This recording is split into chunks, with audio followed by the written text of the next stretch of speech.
আসসালামু আলাইকুম, Monira blog kitchen থেকে আমি মনিরা বলছি। আজ আপনাদের তৈরি করে দেখাবো মজাদার স্বাদের তালের পিঠা। এখন কিন্তু ভরপুর তালের সিজন চলছে, আর তাল কিন্তু প্রচুর পরিমাণে পাওয়া যাচ্ছে।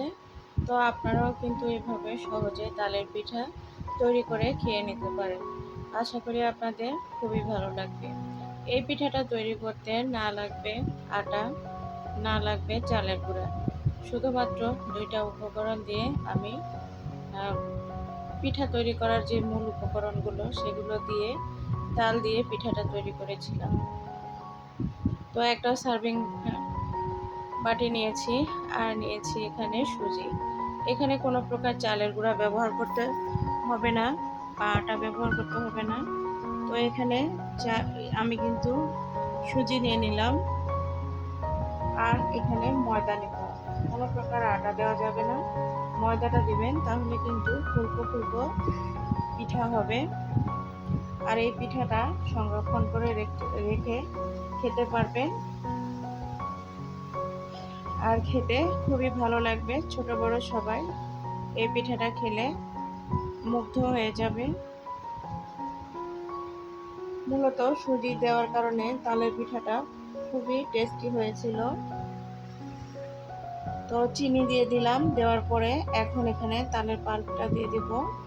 আমি ফ্রোজিং করে রেখে দিয়েছিলাম, সেটাই বের করে এখন দিয়ে নিচ্ছি। তালটা কিন্তু অবশ্যই সুন্দর করে ছেঁকে নেবেন, কোনো আঁশ যেন না থাকে সেদিকে লক্ষ্য রাখবেন। এই যে আমি বাটিতে উঠিয়ে নিয়েছি। এখানে আমি যেহেতু পরিমাণে অনেক কম তৈরি করব, তার কারণে সব কিছুর পরিমাণটা একদম কম নিয়েছি। তবে চিনির পরিমাণটা একদমই কম নিয়েছি, হাফ কাপের মতো। আপনারা চাইলে বাড়িয়ে বা কমিয়ে নিতে পারেন। আমি আসলে কম মিষ্টি খাই, যার জন্য মিষ্টির পরিমাণটা কম নিয়েছিলাম। তো এখন তালের পাল্পটা দেওয়ার পরে সবগুলো উপকরণ একসঙ্গে মিক্সড করে নেব।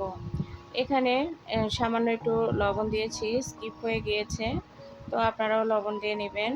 তো এখন এভাবে সবগুলো উপকরণ চামচের সাহায্যে কিন্তু আমি একটু মিক্সড করে নেওয়ার চেষ্টা করছি, তবে ভালোভাবে চামচের সাহায্যে মিক্সড করে নেওয়া সম্ভব না।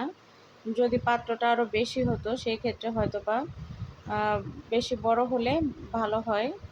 তো আমার পাত্রটাও ছোট হয়েছে, যার জন্য একটু মিক্সড করে নেওয়া সমস্যা হচ্ছে। তো এখন আমি এখানে একটু কুসুম গরম পানি করে রেখেছিলাম, সেটা দিয়ে দিব। কারণ একটু কুসুম গরম পানি দিলে পিঠাটা ফুলকো হবে।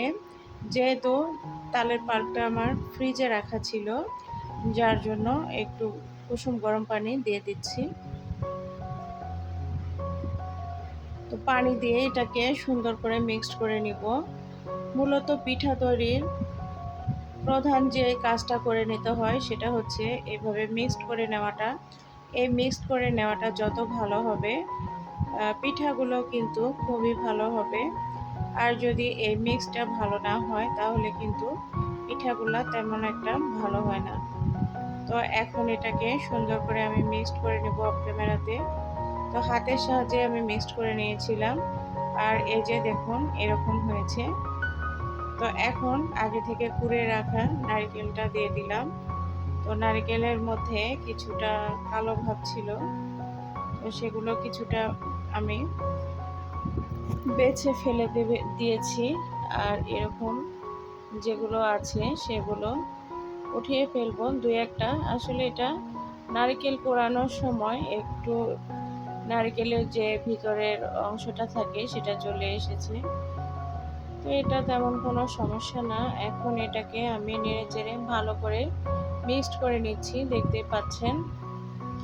এই যে আমার মিক্সটা করা হয়ে গিয়েছে, এরকম হবে। একদম ঘন না আবার একদম পাতলাও না, এরকম হতে হবে ব্যাটারটা।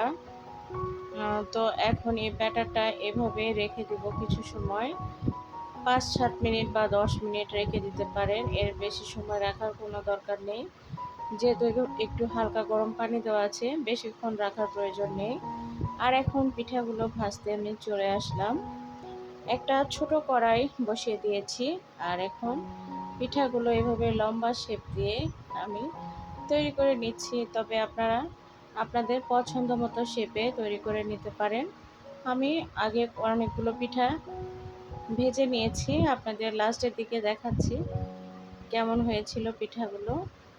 তো এইভাবে একটু তেল উপরে দিলে হয় কি, উপরটা সুন্দর মতো ফ্রাই হয়ে যায়, ফুলকো ফুলকো হয়ে যায়। তো এখন এই যে উল্টে পাল্টে দিচ্ছি, দেখতে পাচ্ছেন।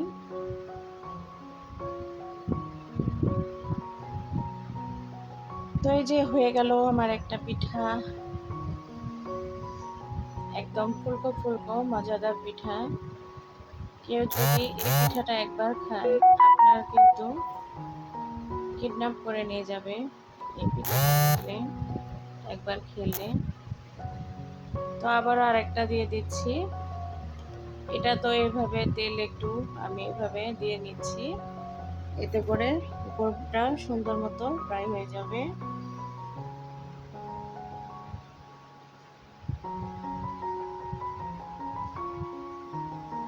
এভাবে একে একে সবগুলো পিঠা আমি ফ্রাই করে নেব। একদম সহজ, যে কেউ তৈরি করতে পারবে। আর সবার কাছে এই পিঠাটা তৈরি করতে খুবই ভালো লাগবে, কারণ এত ফুলকো পিঠা হলে সবারই কিন্তু খুব ভালো লাগে। তো সবগুলো পিঠা আমি একে একে তৈরি করে নিচ্ছি। এই যে ওটা উঠিয়ে নিয়েছি, এখানে আরও একটা দিয়েছিলাম, সেটাও এখন উঠিয়ে নেব। দেখুন কতটা ফুলকো হয়েছে। আর এখন পরিবেশন করে দেখাচ্ছি। এই যে দেখুন, মাশাআল্লাহ সবগুলো পিঠা আমি উঠিয়ে নিয়ে এসেছি। তো এই পিঠাগুলো মেহমান আসলে নাস্তা হিসাবে দিতে পারেন। ছোট বড় সবাই কিন্তু এই পিঠাটা খেতে খুবই পছন্দ করবে। এখানে সুজি দেওয়ার কারণে পিঠার টেস্টটা একদম আলাদা ছিল, খেতে অসাধারণ ছিল। আমার কাছে তো খুবই ভালো লেগেছে, আপনারাও তৈরি করে খেয়ে দেখতে পারেন। আশা করি আপনাদের মুখে লেগে থাকবে। ভিতরটা কেমন হয়েছে আপনাদের আমি দেখাচ্ছি, দেখুন। একটা ভেঙে আমি দেখাচ্ছি পিঠাটার ভিতরে কেমন ছিল। আর এতক্ষণ সময় নিয়ে যারা আমার ভিডিওটি দেখেছিলেন, সবাইকে অসংখ্য অসংখ্য ধন্যবাদ। পরবর্তী ভিডিওগুলো দেখার আমন্ত্রণ রইল। চাইলে আমার চ্যানেলটা যারা নতুন ঘুরে আসতে পারেন। এই যে একদম রেডি। ভুল ত্রুটি হলে ক্ষমা সুন্দর দৃষ্টিতে দেখবেন। ভালো থাকবেন। আল্লাহ হাফেজ।